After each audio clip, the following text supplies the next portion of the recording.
สบายดีทานผู้ชมยินดีต้อนรับทุกท่านเข้าสู่การรายงานพยากรณ์อากาศที่ของข่าวกรมอุตุนิยมและอุทกศาสตร์สำหรับสภาพอากาศอยู่ในมื้อนี้มันจะมีฝนตกฟ้าห้องฟ้าเหลื่อมในระดับคอยหาปานกลางและมีลมพัดแรงอยู่บางท้องถิ่น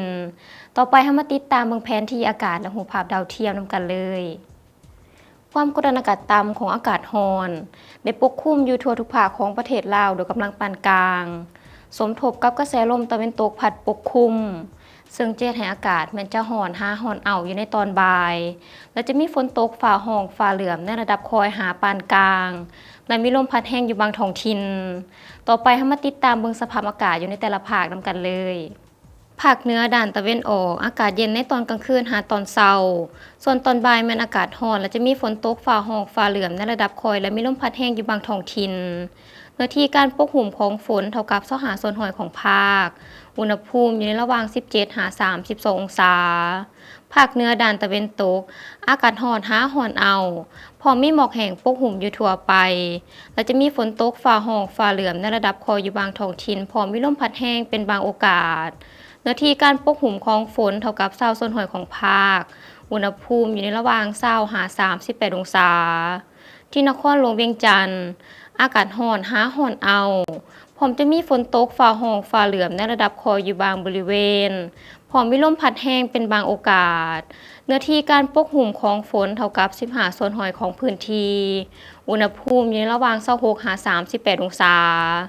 ภาคกลางอากาศร้อนเอาและจะมีฝนตกฟ้าห้องฟ้าเหลื่อมในระดับคอยหาปานกลางอยู่บางท้องถิ่นพร้อมมีลมพัดแรงเป็นบางโอกาสเนื้อที่การปกคลุมของฝนเท่ากับ40ส่วนหอยของภาคอุณหภูมิอยู่ในระหว่าง24-38 องศาสำหรับแขวงไชยสมบูรณ์อากาศเย็นในตอนกลางคืนหาตอนเช้าส่วนตอนบ่ายอากาศร้อนและจะมีฝนตกฟ้าห้องฟ้าเหลื่อมในระดับคอย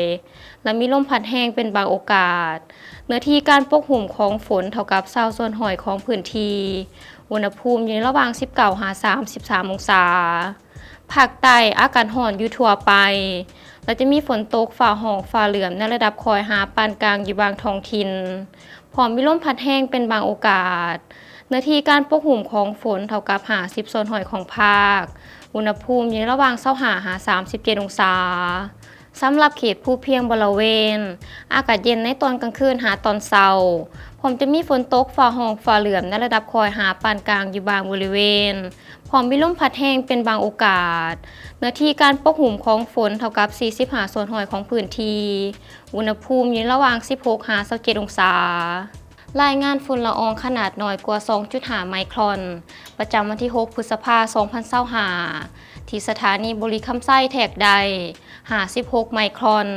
ซึ่งมีค่าเกินมาตรฐานคือหลายกว่า50 ไมครอนซึ่งเริ่มจะมีผลกระทบต่อสุขภาพเล็กน้อยให้ประชาชนที่อาศัยอยู่เขตดังกล่าวแม้นให้หลีกเลี่ยงการเฮ็ดกิจกรรมกลางแจ้งและให้นำใส่อุปกรณ์ป้องกันตนเอง